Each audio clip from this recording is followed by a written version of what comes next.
Healthy recipe: whole wheat sugar-free apple pie. Puedes ver los ingredients en la descripción.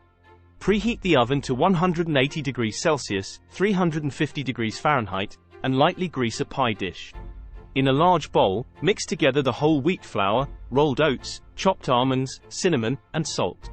Add the melted coconut oil and vanilla extract to the dry ingredients mixture and stir until a uniform and slightly sticky dough forms. Press the dough into the bottom and sides of the pie dish, forming a firm and even crust.